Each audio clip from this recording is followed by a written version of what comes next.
پھر اسی طرح یہ ہے کہ پیچھے جو کہ پردے کے احکامات دیے کہ اجازت لے کر جاؤ اور عورتیں زینت چھپائیں، تو یوں بعض اوقات محسوس ہونے لگتا ہے جیسے زندگی کا دائرہ بڑا ہی محدود ہو گیا. اب تو نہ کسی سے بات کر سکتے ہیں، نہ کسی کے گھر میں کھانا کھا سکتے ہیں، نہ کہیں میل ملاقات کو جا سکتے ہیں. نو سوشلائزنگ. کئی لوگ یہ طریقہ اختیار کر لیتے ہیں. پردہ کرنے کا مطلب کیا سمجھتے ہیں وہ؟ نو انٹریکشن، نو سوشلائزنگ.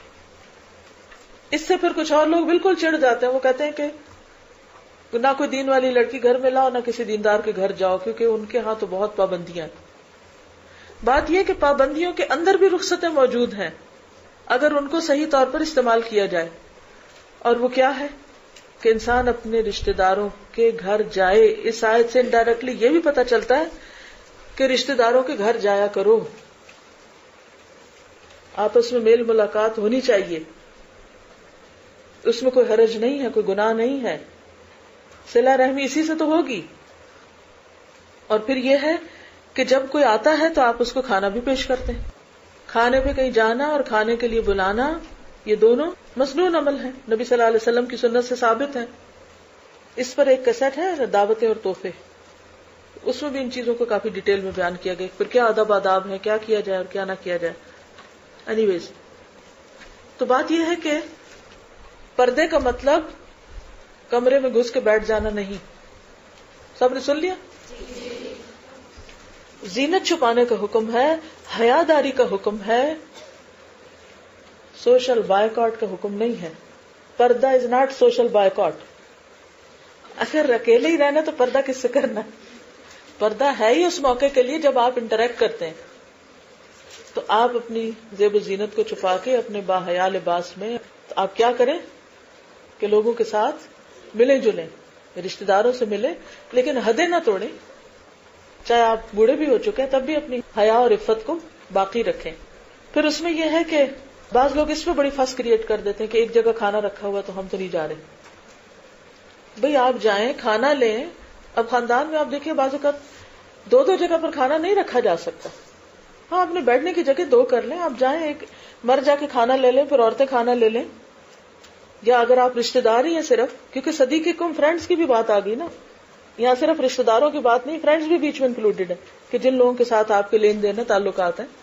تو اس میں اگر آپ گئے ہیں، آپ اپنے باحیا لباس میں ہیں، کھانا رکھا ہوا ہے، کھانا لیتے ہیں اور اپنے آرام سے بیٹھ کے کھانا کھاتے ہیں، تو اس میں کوئی حرج کی بات نہیں ہے. ہم یا ایک انتہا پہ چلے جاتے ہیں کہ ہر چیز حلال کر لیتے ہیں، یا دوسری پہ چلے جاتے ہیں. ان دو کے بیچ میں اعتدال میں رہنے کی ضرورت ہے. چچا کے گھر میں تو ظاہر ہے چچا ہوں گے، لیکن ہو سکتا ہے چچا کے بیٹے بھی ہوں. پھپھی کے گھر میں پھپھا بھی ہوں گے، خالہ کے گھر میں خالو بھی ہوں گے. ٹھیک ہے. صدیق قوم میں ظاہر ہے کہ اگر شوہر کے دوست ہیں تو آپ کے تو محرم نہیں ہیں. تو ایسی صورت میں جب یہ کہا گیا کہ لیس علیکم جناح ان تاکلوا جمیعا اور اشتاتا، اس کا یہ مطلب نہیں کہ کوئی لڑکی کسی کے ساتھ جا کے بیٹھ جائے، کوئی کہیں بیٹھ جائے، تو وہ ساری حدود توڑ دی جائیں کیونکہ ہمیں دعوت میں آنے کا موقع مل گیا ہے. اس میں یہ ہے کہ آپ جا سکتے ہیں، مل کے رشتہ دار کھانا کھا سکتے ہیں، لیکن اپنی حدود کو باقی رکھتے ہوئے. فَإِذَا دَخَلْتُمْ بُيُوتًا فَسَلِّمُوا عَلَىٰ أَنفُسِكُمْ. سلام کی خاص طور پر تاکید کی جا رہی ہے یہاں پر. ایک تو وہ جو داخل ہوتے وقت استئذان کی بات تھی نا، سلام استئذان کے جو احکامات تھے اس کے حساب سے. دوسرا یہاں مزید کہا گیا مبارک اور طیب ہے، اس سے گھروں میں برکت ہوتی. پھر یہ بھی ہے کہ بعض اوقات اپنے گھر داخل ہوتے ہوئے لوگ نہیں سلام کرتے. سب کو سلام کریں گے، بیوی بچوں کو ضرورت نہیں محسوس کرتے. تو یہ کیا کہا کہ جب تم گھروں میں داخل ہو، یعنی اپنے گھر، بیوتن میں سارے گھر ہیں، اپنے ہیں، دوسرے ہیں، مساجد ہیں، کہیں جاؤ سلام کرو. اس سے برکت ہوگی، پاکیزہ کلام ہے، تعلقات اچھے ہوں گے، آپس کے خوف ایک دوسرے کے دور ہوں گے، کیونکہ آپ دوسرے کو میسج دے رہے ہیں کہ مجھ سے تم سلامت ہو. اب مسلمان کی پہچان ہے من سلم المسلمون من لسانہ ویدہ. کذالک، اس طرح، یعنی اس طریقے پہ جیسے اللہ نے واضح کیا، اسی طرح اللہ تعالیٰ سارے احکامات واضح کرتا رہتا ہے تاکہ لوگ عمل کر سکیں. پھر آپ دیکھیے کہ یہاں مختلف گھروں کا ذکر، اس کا گھر، اس کا گھر، اس کا گھر، اتنے گھر. اس کا کیا مطلب؟ اس سے کیا بات پتہ چل رہی ہے؟ اس میں آپ دیکھیے، ایک ہے تمہارا اپنا گھر، ایک ہے باپ کا گھر، پھر ہے ماں کا گھر، اگر ماں باپ الگ ہیں یا نانی دادی، گھر سب کے الگ الگ ہوتے ہیں. ٹھیک ہے، یعنی شادی کے بعد ہر ایک کا اپنا گھر ہوتا ہے. لیکن اس کا یہ مطلب نہیں کہ اکٹھے رہ نہیں سکتے، اکٹھے رہنے کی اپنی برکتیں اور سہولتیں ہوتی ہیں. لیکن اس آیت سے پتہ چلتا ہے کہ سارے اپنے اپنے گھروں میں ہیں. ماں باپ اپنے گھروں میں ہیں، ٹھیک ہے، بہن بھائی اپنے گھروں میں ہیں. جی ہاں، بالکل لگنا ہے آج مجھ پہ فتویٰ. لیکن اب آپ خود ہی نکال لیجیے اس کا مطلب کیا نکلتا ہے. بیوت آبائکم میں کس کا گھر آئے گا؟ والدین کا گھر، پیرنٹس کا گھر. اور امہات میں بھی، کیونکہ بعض اوقات اپنی ماں، بعض اوقات ستیلی ماں بھی ہوتی ہے، بعض اوقات یہ کہ نانی دادی وغیرہ. اور بیوت اخوانکم، بھائیوں کے گھر. اس کا کیا مطلب ہے کہ ہر بھائی اپنے اپنے گھر میں ہے. جی شادی کے بعد. او بیوت اخواتکم، بہنیں بھی اپنے اپنے گھروں میں. او بیوت اعمامکم، چچا کے گھر، خالاؤں کے گھر، ماموں کے. میں ہمیشہ جب یہ آیت پڑھتی ہوں کہتی ہر ایک کا نام کیوں الگ لیا گیا ہے؟ یہ بھی تو کہا جا سکتا ہے نا رشتے داروں کے گھر، سارے ہی آ جاتے. کیونکہ گھر جو ہے اس کی تشکیل شوہر بیوی اور بچوں کے ساتھ، یہ ہوتا ہے گھر. کسی کا بھی گھر جو، لیکن اس میں بہن بھائی ضرورتاً، پیرنٹس، بچے، بچوں کے بچے ضرورتاً، اس کا دائرہ وسیع ہو سکتا ہے. لیکن گھر بہرحال یہی ہے جس کا ذکر یہاں ہے. سنت سے بھی ثابت ہے، نبی صلی اللہ علیہ وسلم کی جو ازواج مطہرات تھیں، ہر ایک کا گھر یا ہر ایک کا کمرہ الگ تھا. حجرات قرآن میں بھی آیا. سارے رشتہ داروں کو پوچھا جائے، یہ نہیں کہ صرف خالہ ہی کا گھر ٹھیک ہے، چچا کا نہیں، یا ماموں کا گھر ٹھیک ہے اور پھوپھی کا گھر نہیں جانا. کیونکہ لوگ اس میں بھی بڑا فرق رکھتے ہیں، ددیال سے دشمنی رکھتے ہیں اور ننیال کی طرف پلٹے رہتے ہیں.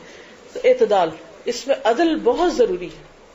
اسی طرح ایک اور چیز کا خیال رکھیے کہ کسی کا بھی کھانا کھاتے وقت جو انہوں نے لا کے رکھا ہے نا وہی کھائیے، جو انہوں نے بچا کے کہیں اور رکھا ہے اس پہ نہ ہاتھ ڈالیے. یا کسی مریض کے لیے پکایا ہوا، مثلا کوئی کسی کے گھر میں جاتا ہے، وہاں ان کا بچہ پیدا ہوا ہے، وہ زچہ کے لیے الگ کوئی سوپ وغیرہ بنا ہوا ہے. اب آپ کے لیے انہوں نے کوئی چاول وغیرہ رکھ دیا تو آپ کہتے ہیں کہ سوپ نہیں ہے، مجھے تو سوپ چاہیے، اور آپ خود ہی کچن میں پہنچ جاتے ہیں اور الٹا کے پی کے چلے گئے. بہت سے گھروں میں نے دیکھا ہے بھابھی اور دیور کی لڑائی ان باتوں پہ بھی ہو رہی ہوتی ہے کہ بعض اوقات بچوں کے لیے کچھ پکا کے رکھا ہو، آئے لڑکے اور کھائے اور گئے، اور وہ پھر بھابھی بیٹھی رو رہی ہوتی ہے کہ بچے آئیں گے بھوکے ہوں گے، ان کو میں کیا دوں گی وغیرہ وغیرہ. تو اس میں یہ ہے کہ کسی کا بھی گھر ہو، چاہے دوست ہیں چاہے رشتہ دار ہیں، لیکن اس میں معروف طریقہ اختیار کرنا بڑا ضروری ہے. مطالبے نہ کریں. اب کسی کے گھر آپ گئے، انہوں نے کھانا لا کے رکھا ہے، اب آپ کو اچھا سیلڈ نہیں بنایا، سب لے آؤ سیلڈ، آ گیا. چٹنی نہیں بناتے آپ، چلو وہ لے آؤ. اچھا سویٹ تو آپ بنا ہی نہیں آپ نے کوئی، اچھا بس ایک ہی سویٹ ہے. یہ بھی بہت مین حرکتیں، یہ معروف کے خلاف ہے. یعنی دوسرے کو ذلیل نہ کرو، دوسرے کو مشقت میں نہ ڈالو. جن کی چابیاں تمہارے پاس ہیں، مثلاً بعض اوقات ایسا ہوتا ہے کہ آپ خود کہیں جا رہے ہیں، اپنے ہمسایوں کو یا رشتہ داروں کو اپنے گھر کی چابیاں دے جاتے ہیں کہ پیچھے سے خیال رکھنا. اب مثلاً وہ گھر ہے کوئی 15 منٹ کی ڈرائیو پر، تو آپ کیا کرتے ہیں کہ وہاں جاتے ہیں، آپ ان کے پودوں کو پانی لگا رہے ہیں اور چیزوں کو دیکھ بھال کر رہے ہیں، ڈاک چیک کر رہے ہیں، فون میسجز دیکھ رہے ہیں، کرتے کرتے کھانے کا ٹائم ہے، اور وہیں آپ انڈا نکالتے فریج سے بناتے ہیں، کچھ کھا لیتے ہیں. تو یہ کھانا آپ پہ حرام نہیں ہوگا. معقول طریقے سے آپ اگر وقت آ گیا کھانے کا یا آپ کو بھوک لگی ہے تو آپ اس گھر سے کھا سکتے ہیں. لیکن پھر وہی بات یہ کہ جتنی چابیاں انہوں نے دی ہیں باقی تالے کھلوا کے نہیں، کہ جو انہوں نے کسی سٹور وغیرہ میں رکھا ہے. اور ایک یہ کہ وہاں کھائیں، اٹھا کے لانے کی اجازت نہیں ہے. یعنی چابیاں اگر کسی نے دی تو یہ نہیں کہ کچھ کھایا اور کچھ بھر کے ساتھ لے آئے، یہ بھی ٹھیک نہیں. تو پھر اسی طرح مثلاً بعض اوقات سروینٹس ہوتے ہیں، مطلب آپ میں سے کتنے لوگ ایسے ہوں گے کہ جو یہاں بیٹھے ہیں اور ان کے گھروں پہ اس وقت کون ہے، بچے اسکول ہیں، شوہر کام پہ ہیں، اور گھر میں کون ہے، چابیاں کس کے پاس ہیں؟ سروینٹس ہیں. اب آپ اس کو یہ نہیں کہہ سکتے خبردار جو کھانا کھایا جب تک میں واپس نہ ہوں. اگر انہیں بھوک لگی اور ان کے کھانے کا ٹائم ہے اور آپ اپنے دیر سے جاتے ہیں تو ان کو پتا ہوتا ہے کہ کیا کھا سکتے ہیں، معروف معقول طریقے سے وہ بھی کھا سکتے ہیں. اسی طرح یہ ہوتا ہے کہ بعض اوقات کوئی کسی کو ذمہ داری دیتے ہیں اپنے بکریوں کی مثلا، اب وہ گڈریا بکریاں لے کے گیا ہوا ہے، اب اس کو بھوک لگی ہے تو کسی بکری کا اگر دودھ پی لیا اس نے دھو کے تو کوئی حرج نہیں ہے، کوئی باغ کا مالی ہے اور اس نے اس میں سے بھوک کی وجہ سے کچھ پھل ول کھا لیے تو کھا لیے، اتنی اجازت ہے، لیکن یہ نہیں کہ کھا بھی لی اور ٹوکری بھر کے ساتھ بھی لے گئے، وہ ٹوکری چوری ہوگی لیکن اس جگہ پر رہ کے جہاں آپ رہتے ہیں وہاں سے کھا بھی سکتے. اسی طرح بعض لوگ سروینٹ سے کام کراتے ہیں، ان کو کھانا نہیں دیتے، وہ جب طے کر رہے ہوتے ہیں نا اچھا تم صفائی کرو کتنے پیسے ملیں گے، ساتھ کہہ رہے ہوتے ہیں کھانا نہیں ہے اس میں شامل. خدا کے بندو اگر وہ کام کر رہا ہے اور وہ کھانے کا وقت ہے تو یہ ایسی شرطیں مت لگاؤ، انہیں کھانا دو، ان کا حق ہے کہ ان اوقات میں وہ کھانا کھا سکیں جب آپ کھا رہے ہو.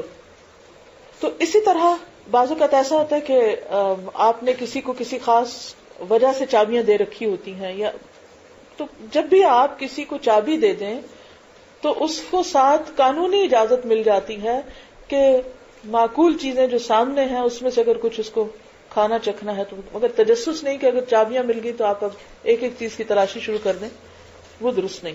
بعض اوقات ایسا بھی ہوتا ہے آپ کا گھر ہے مری میں اور آپ کے فرینڈز کہتے ہیں کہ اس ویک ہم جائیں گے، تو آپ کہتے ہیں یہ لو چابیاں، جاؤ اور ویکنڈ رہ کے آ جاؤ. اب وہاں سرونٹس بھی ہیں، کھانا بھی پک رہا ہے، کچن بھی ہے، فریج بھی ہے، چیزیں ہیں کھانے پینے کی، تو اصولی طور پر اتنی آپ کو اجازت ہے کہ جو وقت وہاں پر آ رہا ہے اس وقت کا کھانا وہاں پکا یا پکوا کے کھا لیں اور برتن دھو کے گھر صاف کر کے واپس آئیں. تو گویا جب کوئی کسی کے گھر میں داخل ہو یا گھر والا نہ بھی ہو اور چابیاں اس کو مل جائیں تو بھوک کے وقت اس کو معقول معروف طریقے سے کھانے کی رخصت ہے. واضح؟ کوئی اور بات رہ گئی ہو تو پوچھ لیں. جی ہاں، جیسے ریسٹورینٹ میں جاب ہے یا کوک ہے آپ کا، یا کوئی اور اسی طرح کیفیٹیریا میں کام کرتا ہے تو وہ وہاں پر کھا سکتا ہے لیکن ساتھ نہیں لے جا سکتا، وہ چوری ہوگی.